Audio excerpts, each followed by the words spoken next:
Fuck. What's up, man? Let me take you for a little spin, man. Show you what it feel like. I gotta go make these drop-offs. Man, you think you're the only one out here working, B? Gotta make drop-offs too, B. Come on, man, get in, man. I ain't taking no for an answer, man.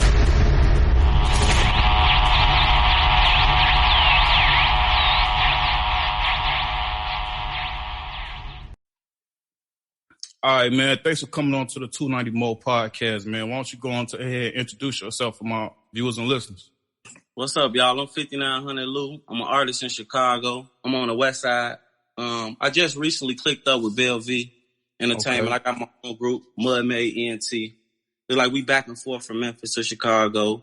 I've been rapping for like 2 years. I got a bunch of content out. I done been on a few showcases with Def Jam. I'm on a few iHeart playlists. I just got added to Hip Hop Weekly with my last song I did with one of the Bell V artists, Trigger Mel. Yeah, that's pretty much what's going on with me now. Okay. So what exactly is 5900 Lou? What? Tell us about that. 5900 is the block I'm off of. It's the 5900 of I. And Lou is just my nickname. Everybody call me Lou. Mm-hmm. So how did that become conjoined, the 5900 in the music? How did that become together? Yeah, just the 5900 in the music, you know what I'm saying? Was 5900 already a music group that you into, or was it? 5900 it's simply my name. I took the area that I'm from and I just embraced it. You know what I'm saying? Like right. I had to show homage to my hood, where I'm from, where I learned everything that I learned from. You know, and most of the shit that I rapped about is shit that happened, occurred, or when I was, dealing with that block and a few other places, and everybody know me by Lou. So I just put them both together. I went by formally, it was Lucky Lou, but I really couldn't gravitate to the name because it was just hard to find. I was using sevens. I was trying to figure myself out. Then I said, you know what? Let me just go ahead and just be myself and make my shit like for me. And then once I came up, I'm like, you know what? 5900, that's where I'm from. And I'm just going to go by Lou because that's what everybody know me by. And that's what I went with it. And ever since then, my music been getting crazy. So when did you make the transition from just representing 5900 the block, just being on the block, to making it into music? What made that transition happen? So what made it happen is really, I got a homie that got killed. He like a little brother to me. His name was Ball, you know what I'm saying? Me and him was both locked up. He had a robbery. I was fighting 2 pipe cases. And we was practicing in jail. Like the nigga he ended up being my cellie. So we was practicing in jail, playing around. He like, yeah, man, go ahead and rap. You know, everybody in jailhouse rapper. So I'm like, man, nah, it ain't me. So then I get out. He get killed. But rapping was really his passion. He was just really a street guy. So I'm like, you know what? I'm going to go ahead and do it. And let Shorty see like, yeah, I could do it too. You know what I'm saying? So that's really what made me start rapping. Him. Okay. So rest in peace to your homie. But other than that, growing up, did you have any, would you say, influencers or any other hip hop artists that you looked up to that you say might influence you or your style now? My style now? My style really ain't like nobody's. It's like I make my own type of music. I had to come up with my own genre.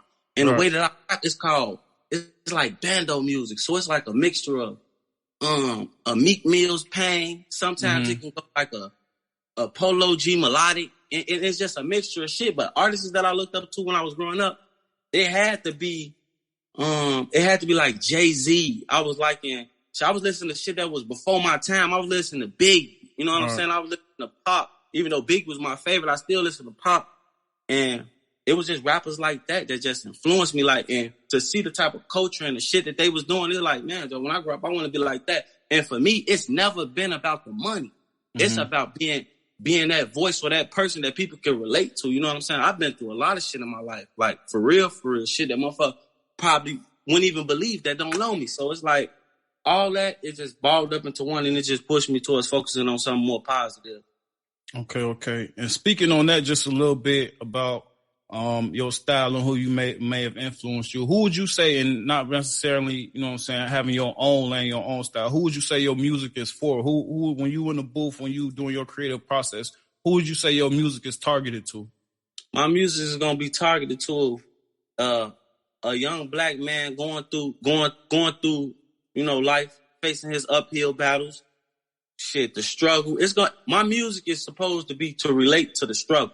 It's supposed to be hopeful type music. So it's like, I get where you coming from, I get where you at, and at the same time, it's hopeful. Then at times, like say, for instance, I get a flashback on something that somebody done did or a current situation. Now that brings out the 5900 part of it. The Lou is the melodic. 5900 is the, we can go there too. It could be one of those too. You feel me? Like everything when I always rap, So it's just like a mixture of both, bro. I just combine them both. Okay, so I already kind of got a little understanding of the Bell Gang situation. So is 5900 is that also a group behind or rap other artists behind that, or is that just you? Nah, 59 is just solely my name. I got a bunch of homies. Okay.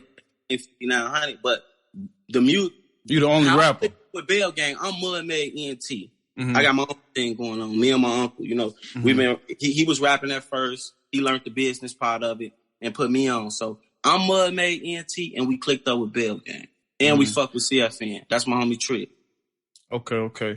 So you know what I'm saying? Like you said, we from Chicago, man. We hustlers. We gonna get a bag by any means necessary. So what made you, you know what I'm saying? Not only like you said, it ain't about the money.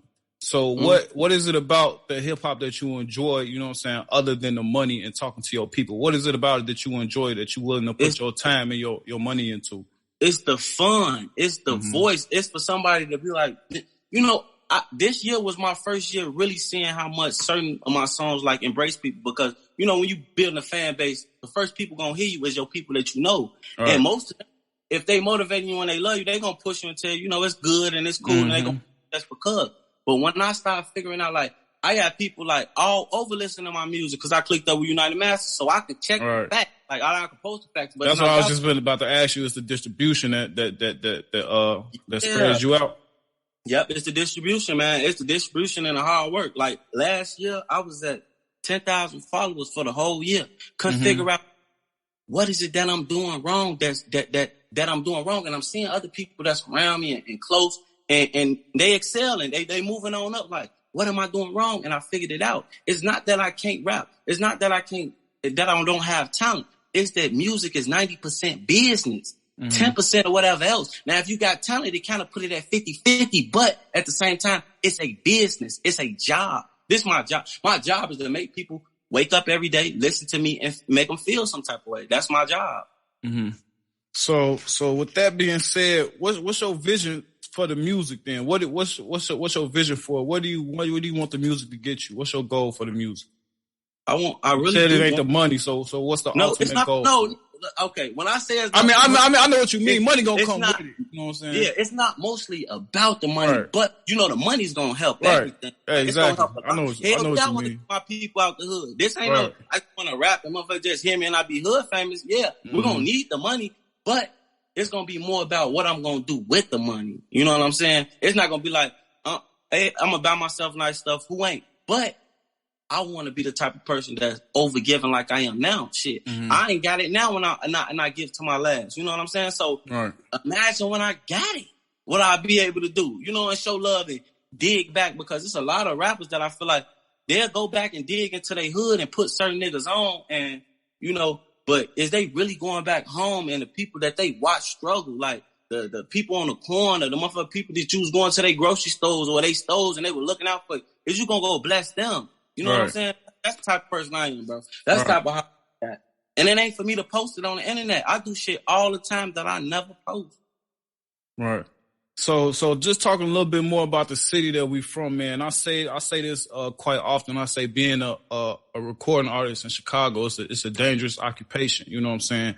Just with the recent losses of Duck and Vine, even though it wasn't in Chicago, but it's been other numerous artists that left way too soon. So with that being said, what's your views on recording artists dissing other hip hop artists, whether it be old beef that stemmed before the music or beef that motherfuckers, a lot of motherfuckers use dissing just to get on, you know what I'm saying? Just so motherfucker can click their song. So what's your views on all that?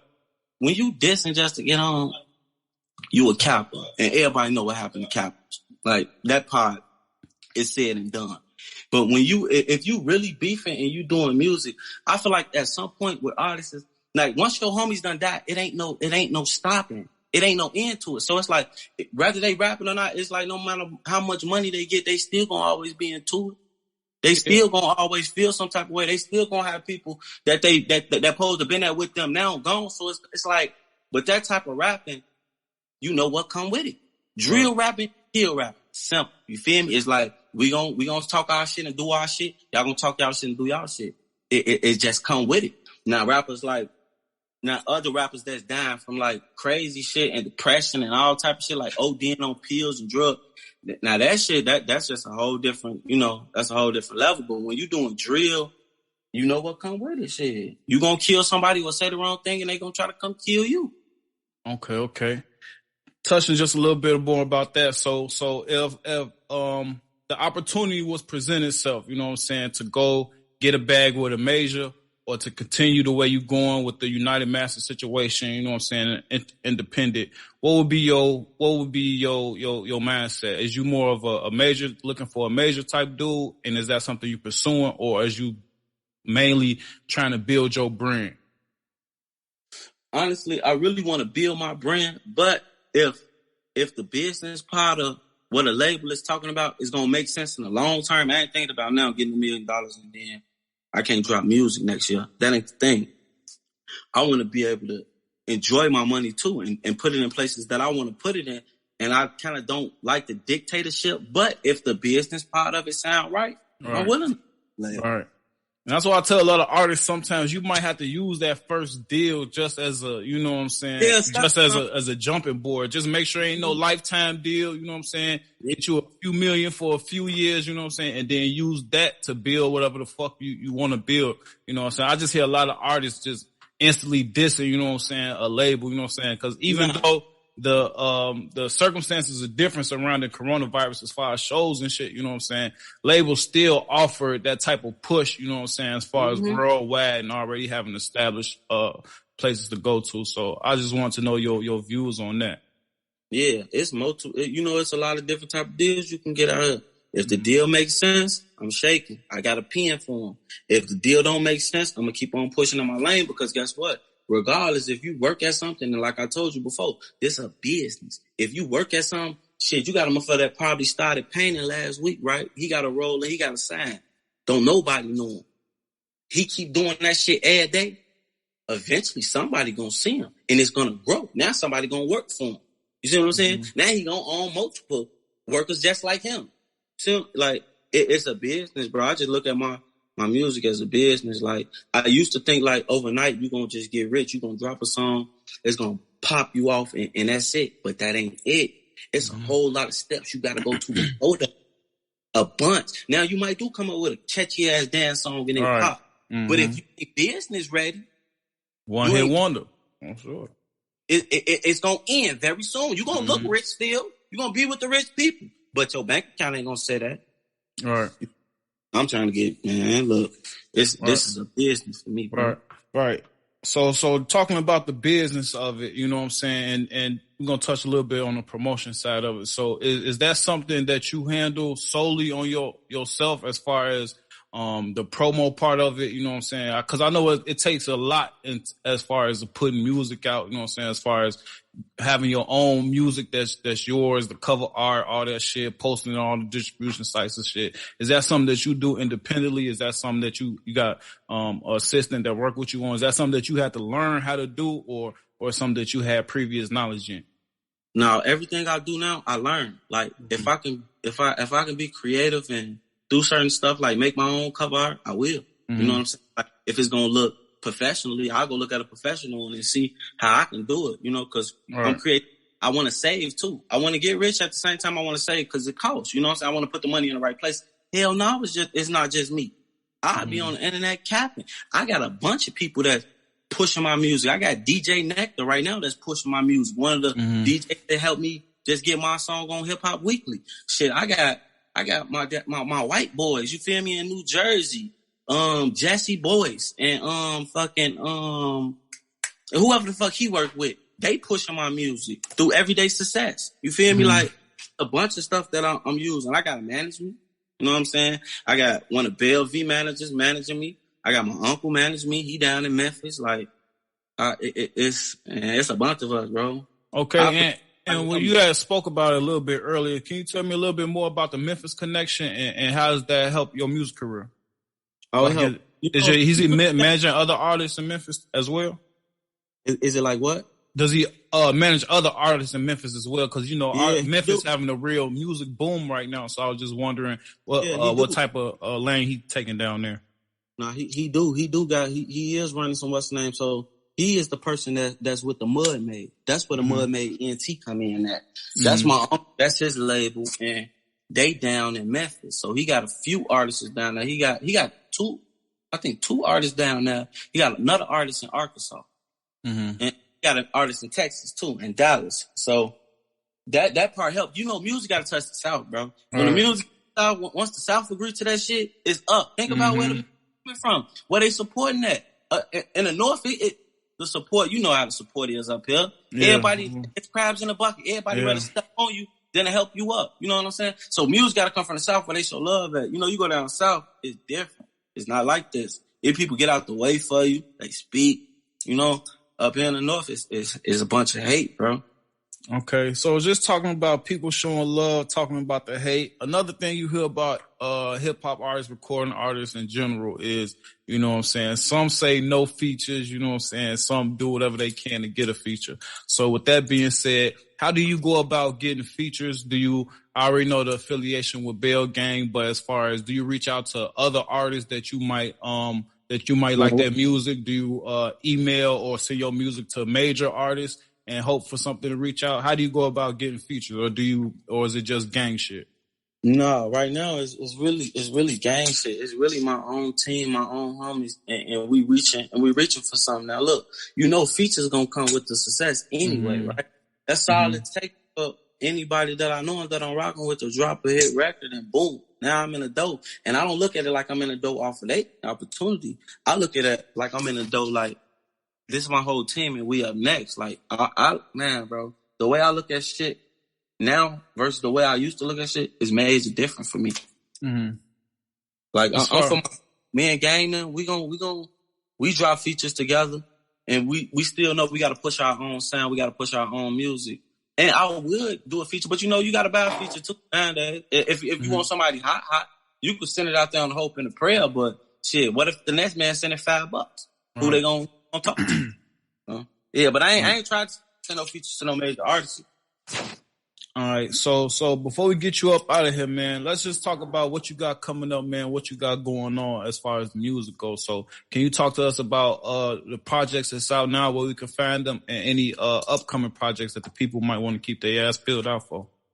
My music is on all major platforms, Spotify, Apple Music. You can find it in the iHeart playlist, YouTube. It's on Loom. My music's on the everywhere, bro. Like, you can find it. It's 5900 Loop 5900 space LOU. I got a bunch of songs out right now. I'm shooting a video this Sunday to a song that I just dropped like 4 weeks ago. It's called Dead Man. And are you releasing? How do you release your projects? Are you just doing mixtapes until you feel like you album ready? Is it mixtapes and EPs? How you going about that? Low key, lately I've been dropping singles, and everybody's begging me to drop an EP. Like, and I start working on EPs, and then I just be like, man, right? Why don't I just drop them all the singles and then pop videos to them? But I'm gonna drop a tape, man. Everything's gonna be called Bando Music.